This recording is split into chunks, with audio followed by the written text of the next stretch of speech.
యేసుక్రీస్తుని దేవుని కుమారుడు అని విశ్వసించండి తప్ప, యేసును ఎవరైనా దేవుడు అని సంబోధించినా లేకపోతే ఎవరైనా దేవుడు అని పిలిచినా అది మన రక్షణకు మంచిది కాదు, మీరు అలా నమ్మొద్దు అని బోధిస్తున్నారు.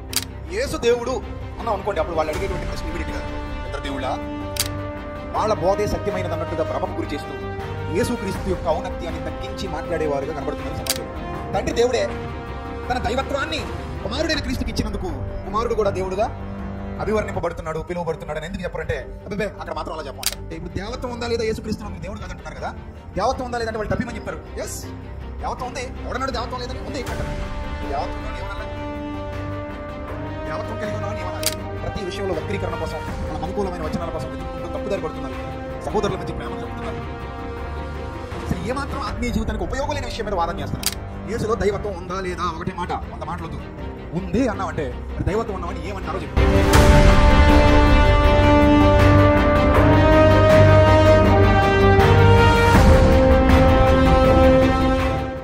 ఈ మధ్యకాలంలో చాలా మంది సత్య సంబంధులము అని చెప్పుకుంటున్న వాళ్ళలో ఒక తెగవారు ఉన్నారు. వాళ్ళలో చాలా మంది ఒక అబద్ధ బోధ చేత కాటువేయబడ్డారు. ఆ బోధ ఏంటంటే, యేసుక్రీస్తుని దేవుని కుమారుడు అని విశ్వసించండి తప్ప, యేసును ఎవరైనా దేవుడు అని సంబోధించినా లేకపోతే ఎవరైనా దేవుడు అని పిలిచినా అది మన రక్షణకు మంచిది కాదు, మీరు అలా నమ్మొద్దు అని బోధిస్తున్నారు. ప్రియులరా, యేసును దేవుని కుమారుడని విశ్వసించాలి అనేది వాక్యానుసారంగా కరెక్ట్. వీళ్ళ వాదన ఏంటంటే, మనకి దేవుడు ఒక్కడే, తండ్రి అయిన దేవుడు ఒక్కడే, దేవుడు ఒక్కడే అని బైబిల్ బోధిస్తోంది. సో ఇంకెవరిని కూడా మనం దేవుడిని పిలవటానికి వీలు లేదు అనేది వాళ్ళ యొక్క వాదన.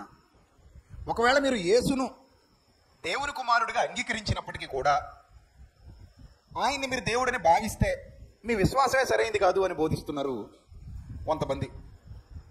మీరు ఆలోచించండి ప్రియులరా, తండ్రి అయిన దేవుడు, దేవుని కుమారుడైన క్రీస్తు, పరిశుద్ధాత్ముడు, బైబిల్ అంత చక్కగా మనకు వివరణ ఇచ్చింది. తండ్రి అయిన దేవుడు ఒక్కడే, ప్రభువు ఒక్కడే, ఆత్మ ఒక్కటే. దేవుడు ఒక్కడే తండ్రి, దేవుడు ఒక్కడే అని ఉన్న చోట ఆయన ఎవరు? తండ్రి. కుమారుడు ఒక్కడే, కుమారుడు అని నొక్కేందుకు ఒక్కనిస్తున్నాడు అంటే దైవ కుమారుడు, తండ్రి కాడు అనే వాస్తవాన్ని మనకు చెప్పడానికి. కుమారుడు ఒక్కడే అని నొక్కి ఒక్కానించడంలో గల ప్రధానమైన ఉద్దేశం ఏంటంటే, ఆయన తండ్రి, పరలోకపు తండ్రి ఈయన కాడు. తండ్రి వేరు, కుమారుడు వేరు, పరిశుద్ధాత్ముడు వేరుగా బైబిల్ గ్రంథం మనకి చూపిస్తోంది. అలా చూపిస్తున్నప్పుడు తండ్రి వద్దకు చేరటానికి కుమారుడు మార్గం అయితే, కుమారునిలో నిలబెట్టడానికి, మనల్ని దత్తపుత్రులుగా తండ్రికి చేయటానికి పరిశుద్ధాత్ముడు మనకు ఉపయోగపడుతున్నాడు.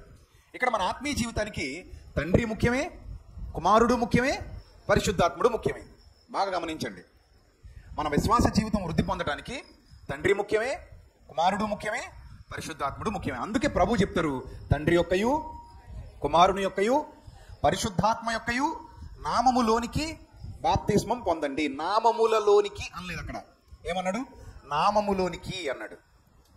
నామములోనికి అంటే తండ్రికి, కుమారునికి, పరిశుద్ధాత్మునికి యూనివర్సల్గా ఒకటే నామంగా మనకి అర్థమవుతుంది. నామము అనే దాన్ని మనం ఆలోచిస్తే అక్కడ మనకి అర్థమవుతున్నది ఏంటంటే, ఆయన యొక్క గుణాతిశయములు. ఆ గుణాతిశయములనే నామముగా చెబుతున్నాడు. యేసు దేవుడు అన్నాం అనుకోండి, అప్పుడు వాళ్ళు అడిగేటువంటి ప్రశ్న ఇమీడియట్గా ఇద్దరు దేవుళ్ళా అంటారు. అంతే కదా మరి. తండ్రి అయిన దేవుడు అని బైబిల్లో ఉంది, బైబిల్లో ఉన్నది నమ్మేశావు. తండ్రి అయిన దేవుడు ఒక్కడే అని బైబిల్లో ఉంది, అది నమ్మాం. దేవుడు ఒక్కడే అని ఉన్న ప్రతి చోట దాని అర్థం ఏంటి? తండ్రి అయిన దేవుడు ఒక్కడే, మనకు తండ్రులు అనేకులు లేరు, ఒక్కడే తండ్రి, ఆయనే పరలోకపు తండ్రి. దాన్ని యేసుక్రీస్తు ప్రభువారే చెప్పారు, నా తండ్రి మీ తండ్రి, నా దేవుడు మీ దేవుడు అయిన వాని యొద్దకు ఎక్కిపోవచ్చున్నాను అని చెప్పారు. ఈ విషయాలన్నీ మనకు తెలిసిన విషయాలు, అందులో మనకేం డౌట్ లేదు.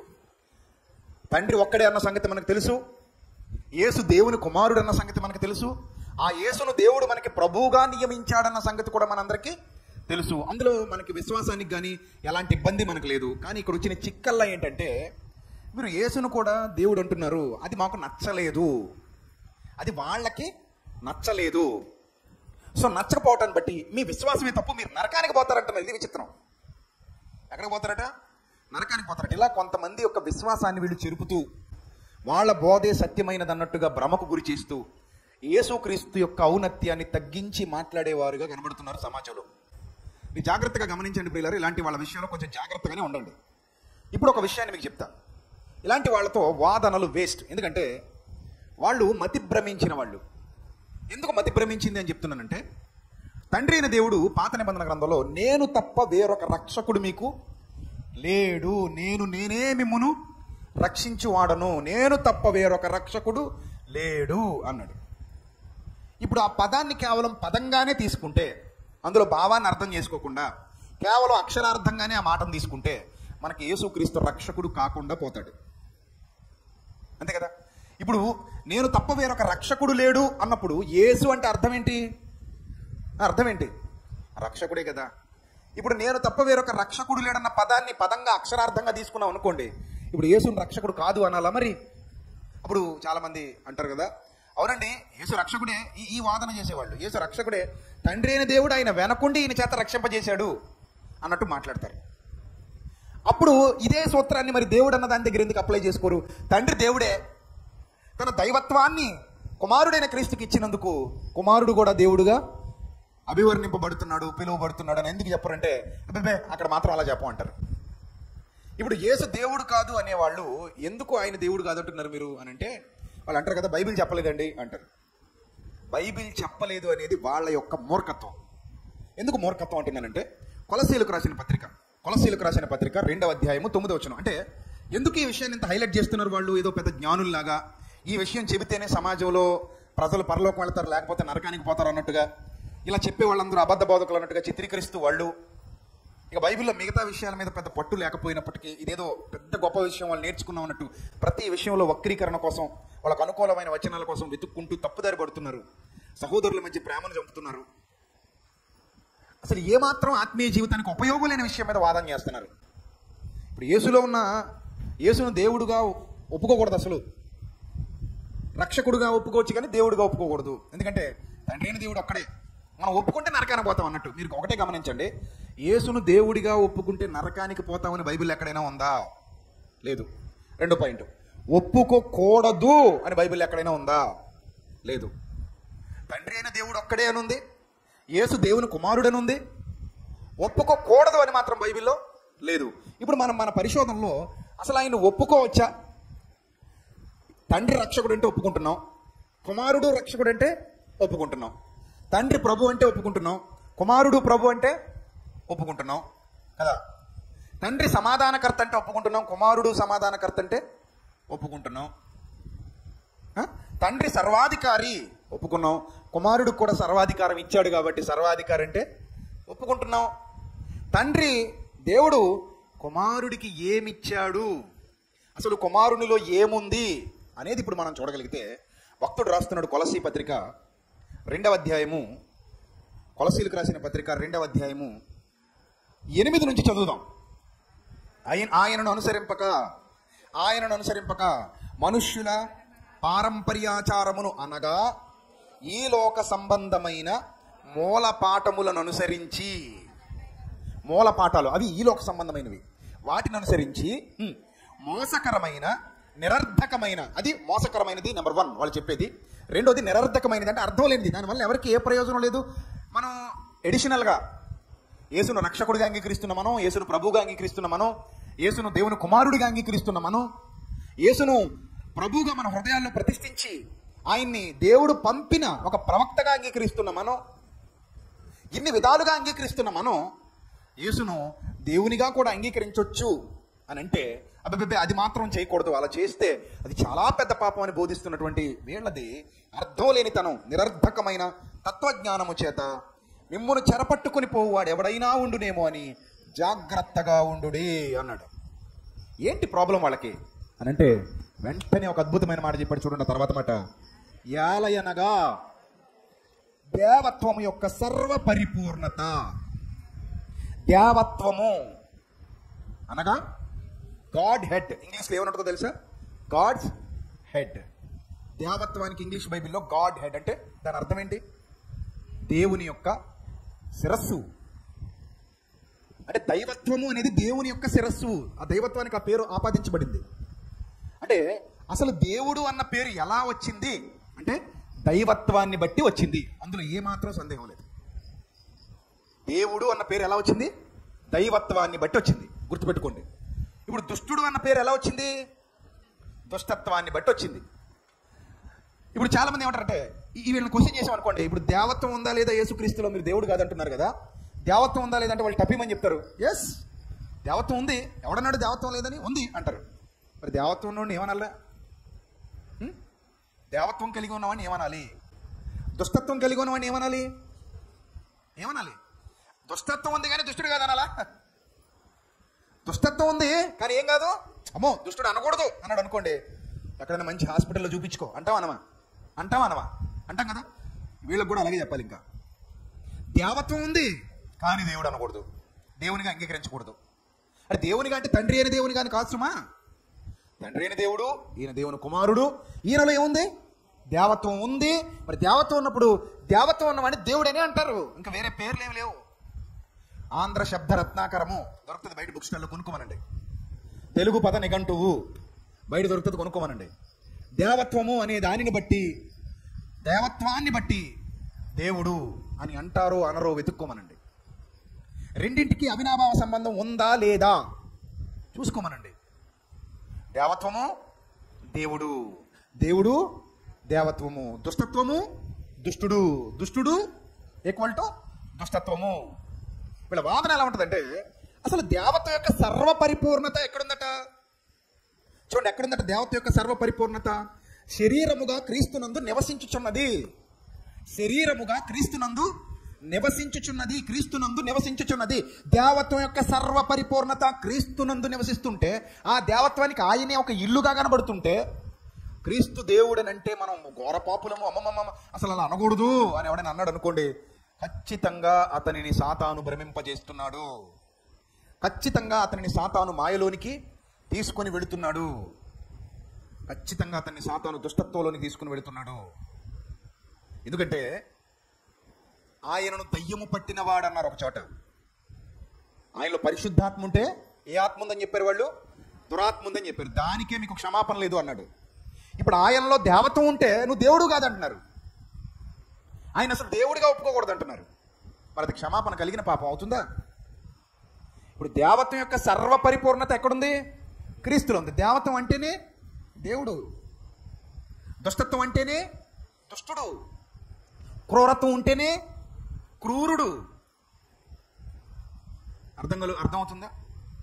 ఈ పదాలకు అర్థాలు తెలియని వాళ్ళు మిడిమిడి జ్ఞానంతో అసలు ఆయన దేవుడు అనకూడదు, అలా అంటేనే పాపం. ఇంకా అలా అంటే అసలు ఆ మనసులోకి ఆ భావన వచ్చినా కూడా మీ విశ్వాసమే సరైంది కాదని ఇస్తున్నారు. చూడండి ఎంత తప్పు అది. అందులో విశ్వాసం పోయేది ఏముంది? ఆయనలో దేవత్వం ఉంది కాబట్టి ఆయన్ని కూడా దేవుడు అంటారు. మరి దేవుడు ఒక్కడే అని ఉంది కదంటే తండ్రి అయిన దేవుడు ఒక్కడే. తండ్రి అయిన దేవుడు ఒక్కడే, 100 మంది లేరు, ఒక్కడే. అదే మన విశ్వాసం. మరి యేసెవరు? దేవుని కుమారుడే. మరి దేవుడు అంటారేంటి? ఆయనలో దైవత్వం ఉంది కాబట్టి, దేవుని కుమారుల్లో దైవత్వం ఉంది కాబట్టి ఆయన దేవుడు అంటున్నాం. తండ్రి అయిన దేవుడు రక్షించేవాడు కనుక రక్షకుడు అన్నాం. కుమారుడు కూడా రక్షించేవాడు కనుక రక్షకుడు అంటున్నాం.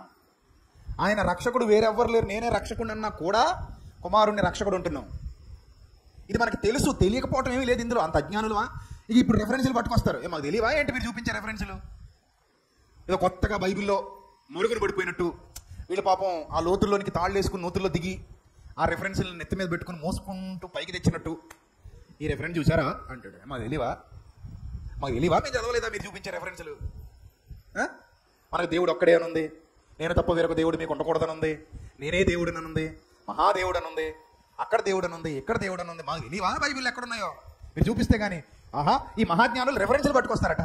అప్పుడు నేను అడుగుతాను, యేసులో దైవత్వం ఉందా లేదా? ఒకటే మాట, 100 మాటలతో ఉంది అన్నావంటే మరి దైవత్వం ఉన్నవాడిని ఏమంటారో చెప్పు. దైవత్వం ఉందని ఒప్పుకున్నప్పుడు, బైబిలే చెప్తున్నప్పుడు నీకెందుకు పక్షపాతం వచ్చేస్తుంది? దేవుడు అని అన్న పదం వినబడితే అపచారం, అపచారం, అపచారం, ఎంత అపచారం, ఎంత అపచారం. యేసును దేవుడు అనేశారు, యేసును దేవుడు అనేశారు, ఎంత అపచారం చేసేసారు. అమ్మమ్మమ్మ అలా అనకూడదు. మరి ఏమనాలి? దేవత్వం ఉంటే దేవుడు అయిపోతాడా? అంటే ఆ వైద్యం చేస్తే వైద్యుడు అయిపోతాడా? ఆ రోగం తగ్గిస్తే, మందులు ఇస్తే, ఆపరేషన్ చేస్తే వైద్యుడు అయిపోతాడా? అలా అనకూడదు. మనకు వైద్యుడు ఒక్కడే. ఇది మూర్ఖత్వం అంటారు. దీన్ని ఏమంటారు? మూర్ఖత్వం. అజ్ఞానం చేత వాళ్ళ హృదయాలు కప్పబడ్డాయి. వాళ్ళ కోసం ప్రార్థన చేయడం ఇంకేం చేయలేం. చెప్పడం వరకు చెప్తాం, వినరు నాకు తెలిసి. అప్పుడు ఇంకా రెఫరెన్స్, అక్కడ రెఫరెన్స్ అంటే ఏది నిన్నగాక మొన్న వచ్చి ఇక్కడ రెఫరెన్స్ తెలుసా, అక్కడ రెఫరెన్స్ తెలుసా, వాడు ఉంటుంటాడు. వాడిని చూస్తే నవ్వుతుంది. ఈ రెఫరెన్స్ తెలియదా మీకు అంటాడు. మేము చదవలేదయ్యా చెప్పు. మరి మేము ఎప్పుడు చూడలేదు, నువ్వు చెప్పాలి మాకు. బైబుల్లో ఆ రెఫరెన్స్ ఉందని మాకు తెలియదు, మేము ఎప్పుడు చదవలేదు, ఆ అర్థాలు మాకు తెలియవు, నువ్వు చెప్పాలి మరి మాకు. నువ్వు పెద్ద పండితుడివి, నువ్వు మోసుకొచ్చావు దాన్ని, ఎక్కడి నుంచో కష్టపడి తవ్వుకొచ్చావు. ఒక 10 రోజులు శ్రమించి యోహాను పత్రికలు అలా లేదా? యేసు దేవుని కుమారుడని నమ్మువాడు తప్ప లోకమును జయించిన వాడు మరి ఎవడు? లోకమును జయించిన విజయము మన విశ్వాసమే అని ఇలాంటివి పట్టుకొచ్చి మేము యేసు దేవుని కుమారుడనే నమ్ముతున్నాం, అందులో ఏమాత్రం సందేహం లేదు. దేవుని కుమారుడని నమ్మినంత మాత్రాన దైవత్వం ఉన్నవాడిని దేవుడు అని అనకూడదా? నాలో మానవత్వం ఉందండి, నాలో మానవత్వం ఉంది, నన్ను మంచి మానవత్వం కలిగిన మనిషి అంటారు.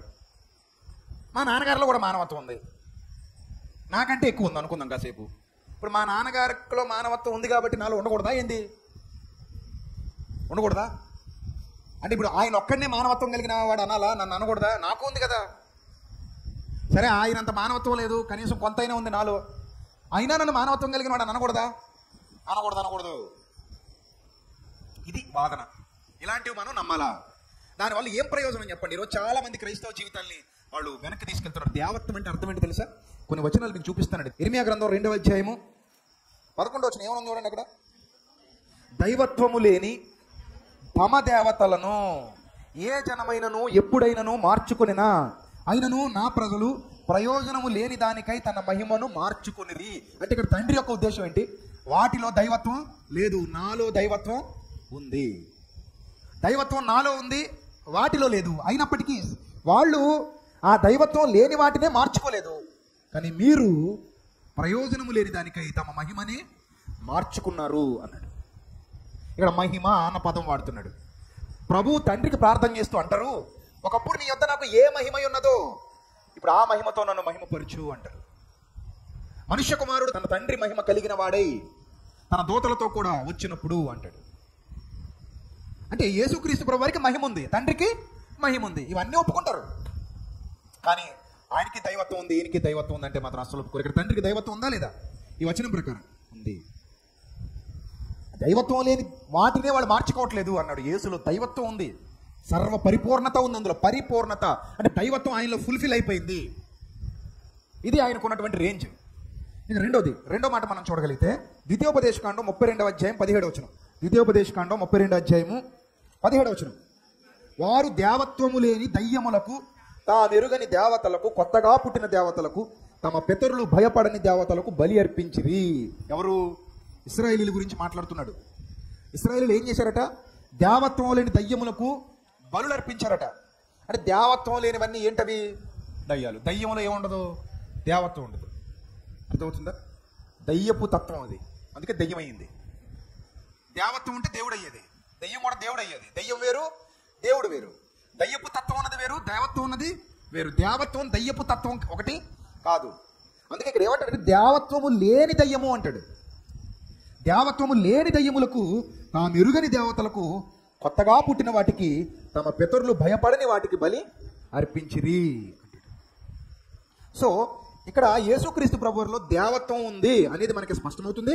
దేవత్వం లేకపోతే అది దయ్యం, దేవత్వం లేకపోతే దేవుడు కాదు. అపోస్తలుల కార్యాలు 17వ అధ్యాయము 29వ వచనం. అపోస్తలుల కార్యాలు 17వ అధ్యాయము 29వ వచనం చూడండి ఏమని వ్రాయబడింది అక్కడ.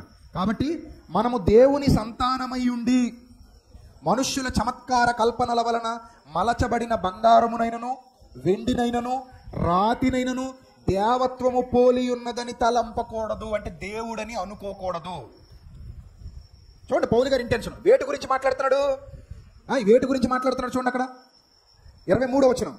నేను సంచరించుచు మీ దేవతా ప్రతిమలను చూచుచుండగా ఒక బలిపీఠము నాకు కనబడిను, దాని మీద తెలియబడని దేవునికి అని వ్రాయబడి ఉన్నది అన్నాడు.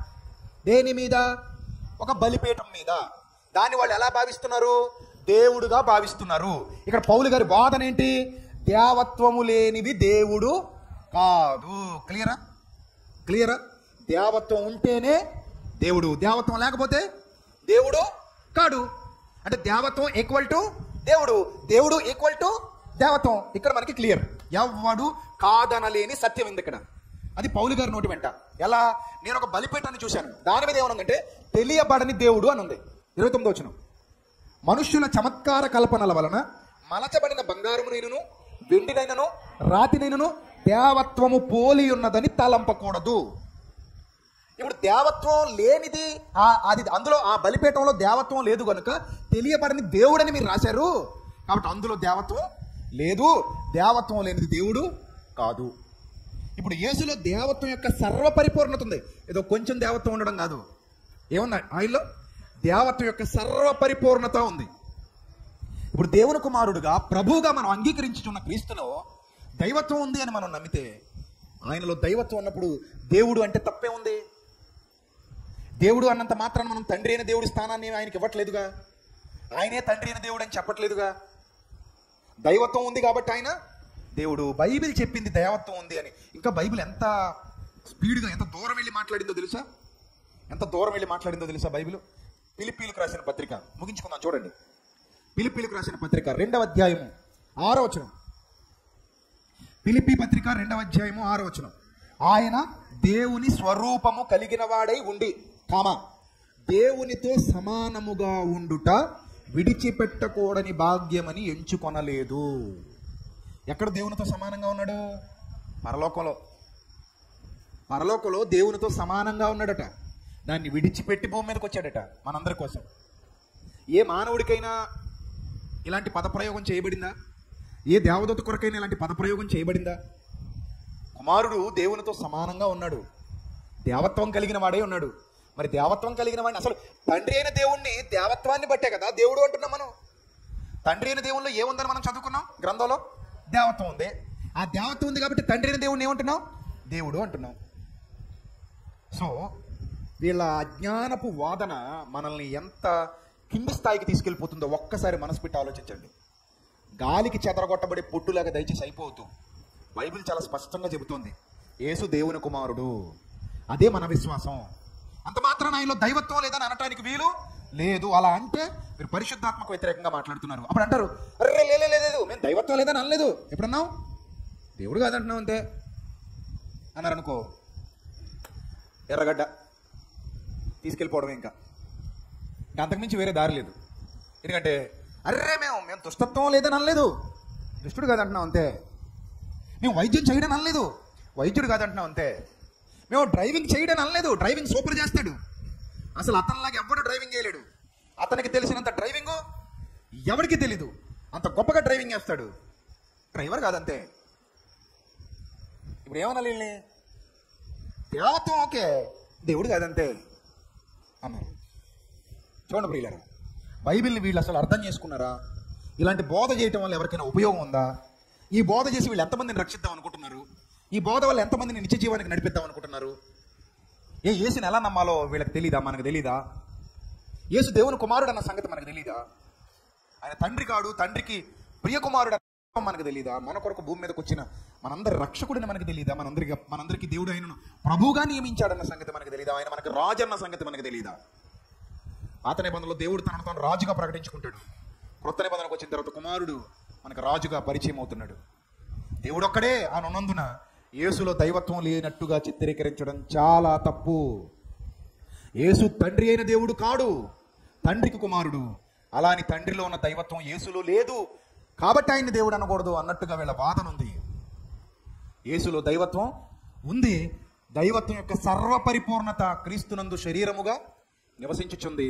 కాబట్టి యేసు క్రీస్తును కూడా మనం దేవునిగా అంగీకరించవచ్చు. అందులో ఏమాత్రం తప్పు లేదు. ఎందుకంటే మనకి సెన్స్ ఉంది, మనకు సెన్స్ ఉంది, అది పనిచేస్తుంది. కాబట్టి ఎవరు తండ్రో మనకు తెలుసు, ఎవరు కుమారుడో మనకు తెలుసు, ఎవరు పరిశుద్ధాత్ముడో మనకు తెలుసు. దైవత్వం ఉన్నవాడిని ఏమనాలో కూడా మనకి తెలుసు. నానార్థాలు తెలుసు, పదాలకు అర్థాలు తెలుసు, ప్రతి భాషకి భావం తెలుసు. ఇన్ని తెలిసినా కూడా అలాంటి మూర్ఖపు వాదనలకు లొంగిపోతున్న వాళ్ళు కొంతమంది ఉన్నారు. ఆ మూర్ఖపు వాదనను గెలిపించుకోవటానికి బైబిల్లో కొన్ని వచనాలు ఏర్కొస్తున్నారు. వాళ్ళ స్థితి అలా తగలడింది. అలాంటి వారి కొరకు ప్రార్థన చేయండి. ప్రభువే వాళ్ళని కాపాడాలి. ఎందుకంటే అభ్యంతరపరిచేవాడు మెడకు పెద్ద తిరగట్రాయి కట్టబడి సముద్రంలో పడవేయబడ్డం వాడికి మేలు. ఇక ఫైనల్గా వాళ్ళకి అదే తీర్పు, దేవుడు విధించేటువంటి తీర్పు.